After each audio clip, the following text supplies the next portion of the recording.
Bon. Bonjour à tous, merci d'assister à ce topo. Je suis Maxime Aparicio, je suis interne de socle en réanimation à l'hôpital Bicêtre.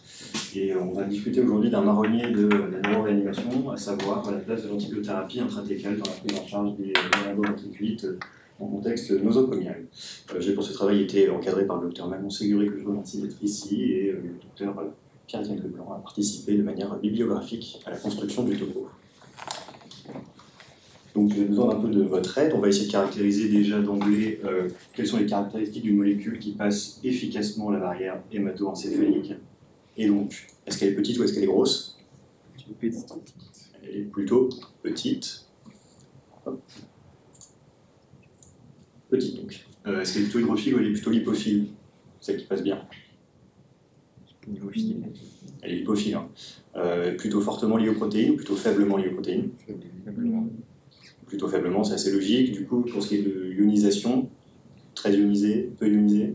Elle est peu ionisée. Celle qui bénéficie d'un transport actif, je vous l'accorde, effectivement, elle passe forcément un peu mieux que celle qui n'en a pas. Et pour ce qui est de l'inflammation méningée, ça a un impact qui n'est pas du tout négligeable. Hein. En général, en particulier les molécules hydrophiles passent mieux la barrière hémato-encéphalique en contexte d'inflammation méningée. Mais donc, du coup, lesquelles sont des molécules qui sont hydrophiles parmi toutes celles-là? Est-ce que vous pouvez sinon me les trouver? Bêta-lactamine, ouais. D'autres idées? Pas facile. Glycopeptide peut-être? Celle qui commence avec un D. L'adapto aussi. Et les aminosides. Globalement, c'est ceux-là, les hydrophiles. Donc c'est les grandes stars qu'on utilise le plus souvent. Et maintenant, si on discute un peu taux de complications d'antibiothérapie intratécale, quelqu'un a des idées? On est plutôt dans quel ordre de grandeur? 10. Ouais, plutôt 10 en fait. Plutôt 10 quand même. Donc on va faire ça sur un plan qui est assez simple. On va faire contexte, théorie et pratique. Pour commencer donc un peu de contexte. On va discuter des infections post-opératoires neurochirurgicales.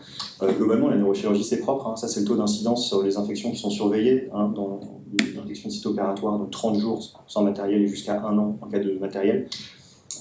Donc c'est très bien, sauf qu'en fait quand on regarde un Altmaier, en fait c'est 90% des patients de neurochirurgie, mais c'est pas les nôtres. En fait, nos patients ils sont plutôt de ce côté-là, en particulier parce que des gestes qu'on retrouve régulièrement en termes de neuroréanimation, comme la DVE c'est plutôt déjà 10%, en contexte traumatique sur toute infection post-opératoire on peut aller quasiment à 10-12, et sur la chirurgie septique on peut voir assez souvent, évidemment on est à bien plus que ça.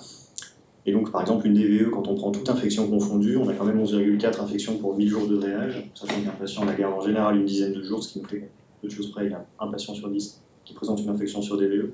Et quand on discute des craniotomies, toute infection, toute profondeur comprise, on approche quasiment de 10% dans les plus mauvaises séries. Il y a tout un contexte évidemment qui fait que les patients sont beaucoup plus sujets à des complications infectieuses, en particulier le contexte d'urgence qui en général multiplie quasiment par 2 le risque d'infection, et le contexte de reprise chirurgicale qui peut être assez récurrent chez nos patients, fait qu'on s'impacte quasiment jusqu'à 10 fois plus en certaines séries en termes de risque relatif. Donc la place de l'antibiothérapie intratécale est essentiellement liée finalement à la méningoventriculite nosocomiale, parce que finalement l'infection superficielle c'est une infection superficielle, l'abcès et l'ampième sont des infections qui nécessitent d'évacuer la collection infectée, et donc la méningoventriculite, pour le coup, elle fait poser la question de la place de l'antibiothérapie intratécale. Le diagnostic, il n'est pas forcément univoque, mais donc, globalement, il y a des recommandations quand même constatées il y a quelques années dessus, et donc ça associe globalement une dégradation clinique de votre patient avec tout un contexte septique qui va s'installer, des altérations biochimiques du LCR qui sont variables et d'importance variable en termes de pronostic de valeur prédictive positive, et puis surtout il faut une culture positive du LCR, un germe qui est mis en évidence lorsque vous cultivez le LCR de vos patients. Ça, en termes de données, c'est ce qu'on trouve en prospectif en 2015, c'est des chiffres italiens sur 11 centres de neuroréanimation qui ont eu des infections sur DVE. Donc ça, c'est les germes qui sont mis en évidence chez ces patients-là. Donc ce qu'on voit, c'est que globalement, ça se répartit de manière assez équitable entre globalement du cogramme plus et du bacigramme moins, avec une représentation extrêmement importante des staphylocoques coagulaires notamment, et pour ce qui est des grammes négatifs, plutôt des entérobactéries, un peu de pio et de la cyanidobactère. Les profils de résistance de ces bactéries en France, en tout cas, sur des blocs neurochirurgicaux et sur des suivis de cohortes de réanimation ou sur des bactériémies, c'est pas un contexte de neuroréanimation propre, mais on s'aperçoit qu'on est à peu près dans ces chiffres-là. En gros, un staphylocoque doré, il est à peu près 20% et 20% d'entre eux qui sont résistants à la méticilline, et on a sur les entérobactéries quasiment, dans certaines cellules, jusqu'à 28% de résistance au C3G, et puis en termes d'entérobactéries, EBLSE, classé EBLSE, c'est en constante augmentation en réanimation, mais ça je ne vous l'apprends pas. La méningo-ventriculite nosocomiale, c'est un problème. C'est un problème parce qu'il y a quand même quasiment 20% de ces patients qui vont mourir en réanimation. Et quand on regarde à la sortie de la réanimation, en termes de pronostic fonctionnel, alors c'est effectivement grévé par la pathologie initiale qui a justifié la mise en place de la DVE, mais on a quand même quasiment 60% de ces patients par un pronostic neurologique qui est catastrophique, avec un taux de dépendance extrêmement élevé. Donc en guine 4 à 6, et puis évidemment ça coûte de l'argent parce que les patients restent plus longtemps et nécessitent plus de soins. La prise en charge de cette pathologie, en tout cas recommandée, ça varie un petit peu en fonction des continents, comme vous pouvez le voir, mais en tout cas en Europe, c'est des C3G ou du méropenem en première intention, auquel on adjoint éventuellement de la vancomycine. Et puis il y a le retrait du dispositif qui est programmé selon un délai variable. Et donc ce que vous voyez représenté sur la figure, ce sont les principaux antibiotiques utilisés pour ces infections. La taille du point dépend de la masse moléculaire de l'antibiotique. Et donc vous avez le rapport entre le volume de distribution d'antibiotiques en abscisse et le rapport entre la concentration obtenue dans le LCR par rapport à celle du sérum.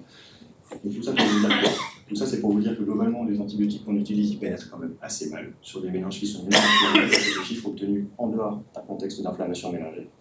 Et que dès qu'on veut commencer à avoir des spectres extrêmement larges pour couvrir des bactéries très résistantes et qu'on veut notamment commencer à utiliser de la daptomycine, de la colimycine ou de la vancomycine, finalement on doit passer des molécules qui sont d'un volume extrêmement conséquent à travers la barrière hémato-encéphalique.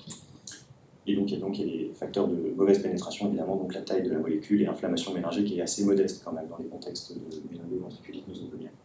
Tout ça pour vous dire qu'on a envie de faire de l'intratécal parce que ça nous permet d'obtenir rapidement des concentrations importantes au site même de l'infection. Ça permet du coup d'administrer des molécules qui potentiellement ne seraient pas administrables de manière efficace par le sang. Ça permet dans une certaine mesure, sur des marges thérapeutiques parfois étroites, de passer outre des concentrations qui seraient toxiques au niveau systémique pour obtenir des bonnes concentrations au niveau intratécal. Et puis souvent, c'est quand même des patients qui, pour beaucoup d'entre eux, ont un dispositif d'administration tel que le DVE qui en fait est déjà en place. En tout cas, lorsque ce sont des patients qui sont en contexte neuro-réanimatoire.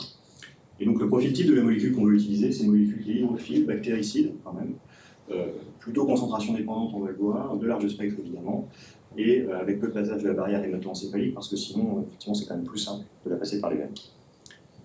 Donc si maintenant on réfléchit un peu à la théorie, on se dit qu'on veut amener des antibiotiques directement dans le LCR et qu'on se demande comment on veut le faire, il faut réfléchir un petit peu à finalement où est-ce qu'on le met déjà. Donc quand on reprend une barrière hémato-encéphalique, vous avez une vue histologique sur la gauche et une vue un peu compartimentale du système intracrânien sur la droite. L'infection, elle se situe dans la méningo-ventriculite au niveau du compartiment liquide céphalo-rachidien. Et donc ce qu'on fait d'habitude, c'est qu'on met beaucoup d'antibiotiques dans le sang et qu'on espère que ça va un peu passer la barrière hémato-encéphalique pour obtenir des concentrations au niveau du LCR.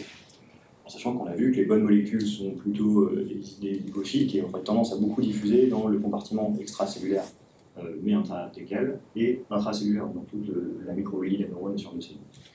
Alors que lorsqu'on fait l'intratécal et qu'on met par exemple un hydrophile, donc on va le poser directement dans le liquide céphalo-rachidien et il va très peu diffuser finalement en termes de volume de distribution, ça va un peu de choses presque cantonner au liquide céphalo-rachidien et pas tellement concerner les autres compartiments, donc on va rapidement avoir des bonnes concentrations. Le LCR a toute une circulation que vous connaissez, donc que vous voyez globalement représentée dans les grandes lignes sur les vidéos. Il y a un volume ventriculaire, c'est 150 ml, c'est à peu de choses près renouvelé 3 fois sur 24 heures. La production n'est pas complètement constante au cours d'une unité mère, et il y a des facteurs notamment pathologiques qui peuvent faire qu'elle peut varier au cours du temps. Et il faut bien se dire que là, ce que vous voyez représenté, c'est un flux net en fait, qui sont fait vraiment le gros plan, mais qu'en réalité, il y a des oscillations de la colonne de liquide qui vont se faire au fur et à mesure des cycles cardiaques et des cycles respiratoires notamment. Et puis la résorption, vous le savez, elle se fait du coup au niveau des sinus veineux, comme vous avez pu voir sur la vidéo. Donc maintenant qu'on se dit qu'on veut mettre notre antibiotique, la question c'est de savoir par où. On a à peu près 2 solutions finalement qui sont facilement réalisables en clinique. Il y a l'administration intraventriculaire, donc je dirais par le haut, une DVE ou un réservoir d'Omaïla. L'Omaïla, c'est surtout des dispositifs de cancérologie, on administre des chimiothérapies intratécales, c'est ce que vous voyez représenté à gauche. Ou en intratécal, du coup, c'est plutôt par voie lombaire, c'est soit une PL, soit une DL. Il y a des études qui sont intéressées à savoir si ça diffusait plus ou moins bien dans un sens ou dans l'autre, notamment celle-ci, c'est une étude de pharmacocinétique qui est un peu ancienne, mais qui malgré tout sur les aminoglycosides dans l'intratécal chez 7 enfants en prospectif, mesurait les concentrations obtenues en fonction du site d'administration, entre 5 et 10 mg sur un molécule, et dosées dans les différents compartiments. Le message principal, c'est que globalement, il vaut mieux mettre en ventriculaire si on veut uniquement obtenir des concentrations homogènes.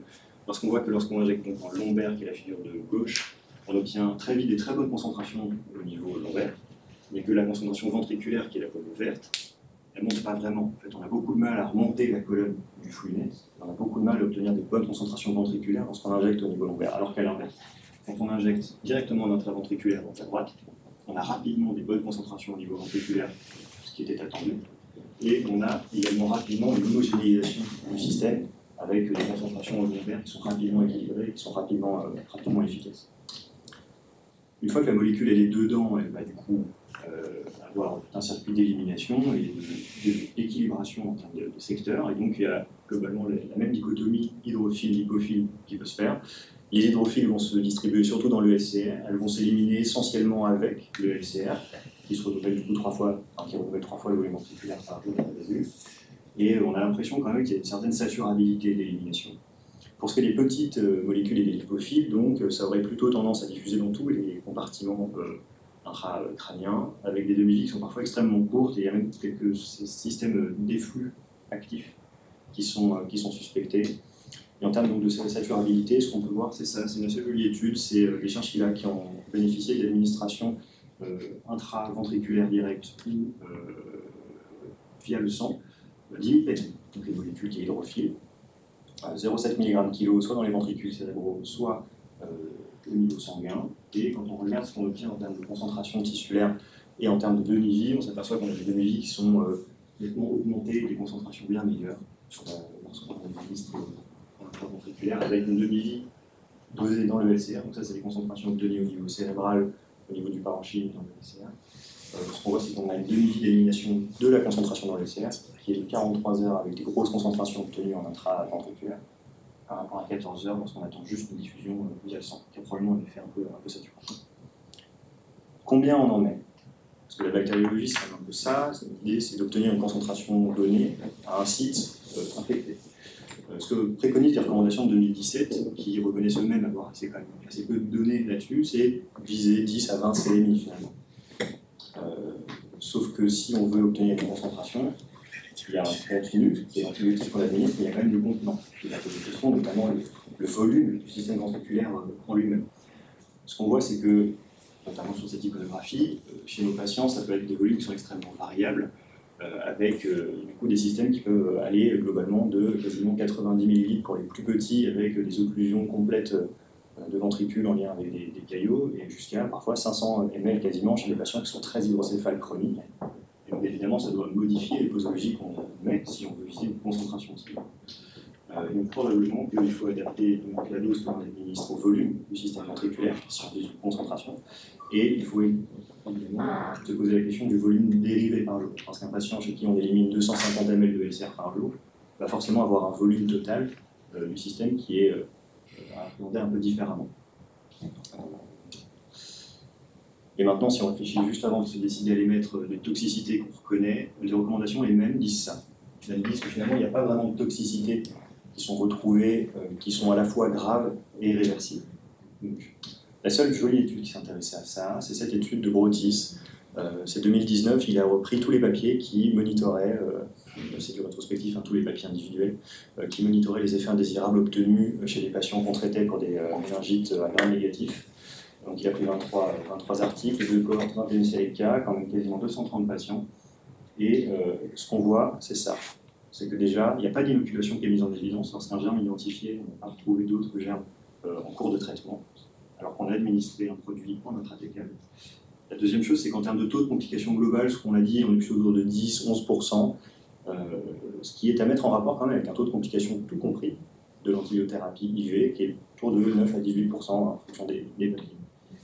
Ce qu'on voit sur la figure, pour le coup, c'est qu'il n'y a pas vraiment de molécule qui est franchement plus concernée que les autres par ces taux de toxicité, en particulier les molécules les plus utilisées, que sont la colistine, donc en rouge orangé, et la gentamicine, qui sont en vert. on n'a pas l'impression qu'il y a franchement une molécule qui se détache, et en termes de type de toxicité, on a essentiellement donc de la commercialité dont on n'est pas complètement certain de la dose dépendance. Il y a des méningites aseptiques, c'est-à-dire que le patient va mieux, il n'y a plus de germes dans le LCR, on a un taux de leucorachie qui continue de monter. Et puis il y a évidemment des céphalées, quelques radiculopathies, mais tout ça, c'est globalement des choses qui sont assez résolutives facilement. Et donc maintenant qu'on a décidé de qu'est-ce qu'on mettait, combien et selon quelle technique on allait l'adapter, on va essayer de le mettre chez nos patients. Et donc quand on s'intéresse au cadre biologique, globalement, on a vu qu'on peut globalement couper les patients entre ceux qui ont des VGN et ceux qui ont des glucidrates plus, donc c'est ce qu'on va faire ici. Et donc quand on regarde tout venant, donc tout germe compris, tout antibiotique administré dans les ventriculites à VGN, si l'antibiotique intratécal ça fonctionne, et ce qu'on voit c'est ça. Sur un outcome de mortalité, la plus jolie étude qu'on a, en tout cas que j'ai trouvée, c'est celle-ci. C'est une cohorte rétrospective qui est nichée, c'est 2 centres israéliens qui ont pris en charge 95 patients pour des infections de ce type, dont 37 ont été traités de manière intraventriculaire, et ils sont matchés ces patients selon un propensity score pour obtenir 2 groupes avec un randomized like à la sortie, ce qui fait qu'on obtient à peu près 25 patients par groupe. Et ils ont comparé les taux de mortalité, et la réponse est celle-là. On a une mortalité qui est nettement diminuée chez les patients qui ont bénéficié d'une administration d'antibiotiques intratécales alors qu'ils étaient second matching, à peu près comparable avant. En termes d'outcome bactériologique, ce qu'on observe, c'est ça, c'est que sur ce papier, qui pareil est quasiment ce qu'on a vu donc une étude qui a monitoré véritablement en prospectif des recueils de données de stérilisation, sur 127 patients traités avec 15 qui ont repris de l'antibiotique intraventriculaire, on s'aperçoit qu'on a une réduction du délai de stérilisation du LCR. Globalement, on les stérilise en 1 semaine, alors que chez les patients qu'on traite uniquement par voie IV, il faut quasiment 15 jours pour réussir à stériliser les cultures de LCR.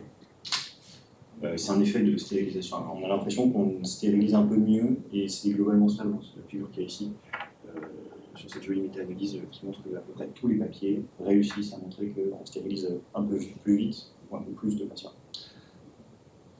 2-3 petites choses, notamment sur les germes qui sont du coup... il y a une dichotomie qui se fait en fait en termes de population sur les germes résistants au PNM ou les germes qui ne sont pas résistants au PNM. Ce qu'on voit dans les méta-analyses, et en particulier celle-là, c'est que les patients qui ont des germes qui sont résistants au carbapenem, globalement bénéficient grandement, notamment sur la mortalité et l'outcome bactériologique, de l'administration d'une antibiothérapie intraventriculaire. Et que les patients qui sont avec des germes classés sensibles au PNM ne semblent pas vraiment en bénéficier. C'est peut-être un résultat qui est à mettre en relief avec le fait que les principales données qu'on a, c'est des données qui sont rétrospectives, et qu'un patient qui a un germe sensible au PNM qu'on traite par intraventriculaire, c'est probablement un patient qui a déjà 10 jours d'échappement sur une méningite ABGN. Donc en fait, le pronostic est déjà fait au moment où on l'a. En termes de pharmacologie pure, quand on parle d'efficacité dans les ventriculites ABGN, la molécule la plus citée, c'est la colistine. Et on trouve à peu près ce qu'on attendait. C'est-à-dire qu'on obtient des meilleures concentrations, on a une concentration qui s'équilibre assez vite, en 2 à 5 heures, comme on l'avait vu, et qu'on arrive à obtenir des multiples de CMI, ce qui n'est pas le cas lorsqu'on administre en IV, et qu'on arrive à maintenir ce multiple au moins une fois de la CMI sur quasiment les 24 heures. Le papier que vous avez à côté, c'est une étude de pharmacologie en prospective, 13 patients, et globalement 3 groupes. Ce qu'ils ont montré, c'est que les patients qui recevaient de la colistine en systémique, et chez qui on dosait dans le LCR, les patients qui recevaient en systémique pour autre chose qu'une infection mélangée, avaient un taux de pénétration de colistine qui était médiocre, à peine 7%, que ceux qui avaient une ventriculite, donc qui avaient DVE-IV, et qui étaient traités en IV, donc IV seul, avaient une pénétration qui était guère meilleure, de l'ordre de 11%. Et quand on regarde les patients qui bénéficiaient du coup de l'IV et de l'intratécal, alors qu'ils avaient une ventriculite, on s'aperçoit qu'on a des rapports qui sont bien meilleurs en termes de concentration, et qu'on arrive à obtenir les CMI, les multiples de CMI chez ces patients, ce qui n'est pas le cas pour les 2 autres groupes. En termes de rythme, s'il faut donner une idée de combien de fois il faut le mettre, plutôt 1 fois par jour. Pourquoi ? Parce que c'est ce que les gens ont fait, et qu'on a quelques signaux faibles chez quelques cas rapportés de patients qui a priori resteraient positifs plus longtemps en termes de culture de LCR si on l'administre plutôt 1 fois tous les 2 à 3 jours. Et puis en termes de demi-vie observée, de 4 à 12 heures, on a l'impression qu'on arrive à peu près raisonnablement à garder les multiples de CMI en administrant 1 fois par jour. La question de maintenir une antibiothérapie IV se pose là de la même manière. La plupart des papiers rapportent des patients qui avaient de l'IV en concomitant, et donc que ce soit la même molécule ou non, il vaut probablement mieux maximum. Quand on regarde dans les coxigrammes plus, on a un peu moins de données, en particulier sur la mortalité et l'outcome bactériologique, et la réponse elle est assez simple, c'est que la plupart des jolis papiers, en fait, ils ont à peu près stérilisé le LCR de tout le monde, et ils ont à peu près guéri tout le monde. Donc on n'a pas réussi à montrer de bénéfices évidents en termes de mortalité, notamment cet essai de 2003, qui traitait 10 patients pour une infection à staphylocoque, une ventriculite à staphylocoque, soit de la vancomycine en IV, soit de la vancomycine, c'était 10 mg en intraventriculaire, et donc globalement, il n'y a pas de différence entre les groupes en termes de pronostic de mortalité ou de stérilisation. Mais par contre, ce qu'on observe, c'est qu'on a l'impression qu'avec de la vancomycine dans le coxigramme plus en intraventriculaire, on est un peu meilleur sur le profil bactériologique, le profil biochimique du LCR. Donc ce papier, c'est un analogue de la vancomycine qui est essayé, c'est de la vancomycine avec un groupe en méthyle de moins. Ils essayent de randomiser pour le coup, c'est une des seules qui est randomisée pour de nom. Ils essaient de comparer du coup leurs patients. Ils ont 12 patients dans chaque groupe. Le premier groupe, ils le traitent uniquement avec cette molécule en IV, et l'autre, la dose est répartie avec un tout petit peu la dose, donc c'est 16 mg par 1800 en intraventriculaire et 800 le reste en intraveineux. Ce qui montre, c'est ça. Je vous la cite surtout parce que c'est la principale qui a randomisé, c'est une des plus récentes. Donc on voit que les tendances de baisse de la Korachi, qui est la première figure en rouge, sont un peu plus rapides à la décroissance chez les patients traités par intraventriculaire. Il faut à peu près 14 jours pour ne plus avoir de Korachi, alors qu'il en faut quasiment 25 dans les patients qui sont traités par IV seul. Et pour ce qui est de la protéinorachi, pareil, on a l'impression qu'il y a une tendance d'amélioration qui est un peu plus rapide. Et c'est ce qui est exprimé de toute manière avec des airs sous la courbe de ces paramètres dans les 7 premiers jours. Et puis en termes de pharmacologie, on retrouve ce qu'on attendait. C'est-à-dire que 20 mg, qui est une petite dose, parviennent à maintenir des CMI de la même manière, ou des multiples de la CMI, des germes ciblés au cours d'une épidémie sans trop de difficultés. Pour le coup, la vancomycine, on a l'impression qu'il n'y a pas de bénéfice à mettre de l'IV en même temps, parce qu'a priori, on a les mêmes résultats que les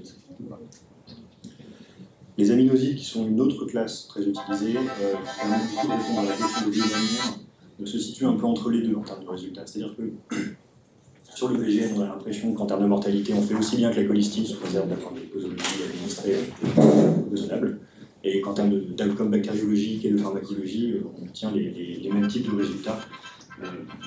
Et qu'en particulier, on a peut-être une amélioration biochimique du LCR qui se fait également un peu plus rapidement. Plutôt de la mycécine que de l'agenta, avec un peu moins de résistance, semble-t-il. Mais ça, c'est plutôt une question de pharmacologie.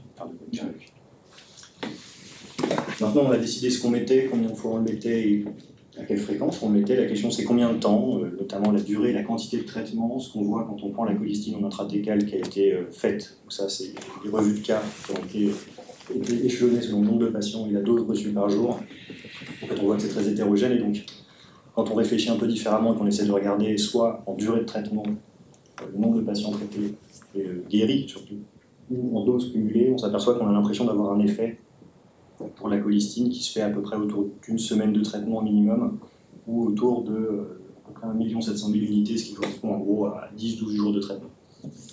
Donc on n'a pas de vraies informations, de vraies données prospectives jolies, propres, qui nous permettraient de savoir un peu précisément ce qu'il faudrait faire, mais probablement qu'on tourne dans ces ordres de grandeur-là, un peu plus d'une semaine, un peu moins de 15 jours. Évidemment, quand on prend en charge ces thérapeutiques, se pose la question des thérapeutiques adjuvantes. Donc le retrait du dispositif, on en a parlé, de la fibrinolyse pour éventuellement permettre d'améliorer les problèmes de rhéologie du LCR, voire la neuroendoscopie dans certains cas. Et puis les dosages de concentration et le monitorage des concentrations dans le LCR, c'est une question qui est pas facile. On a l'impression qu'on ne fait pas vraiment mieux, en fait, parce que déjà, on ne sait pas forcément exactement quelle concentration on vise. Et puis la notion de temps, de concentration dépendance dans le LCR, c'est quelque chose qu'on approxime à partir du sang, mais en fait c'est une approximation qu'on fait, on n'est pas complètement certain. Et probablement qu'il faut doser les antibiotiques dans le LCR qu'on administre si on n'est pas efficace. Mais que si on est efficace, ce n'est pas la peine de le faire. Et donc si on resitue maintenant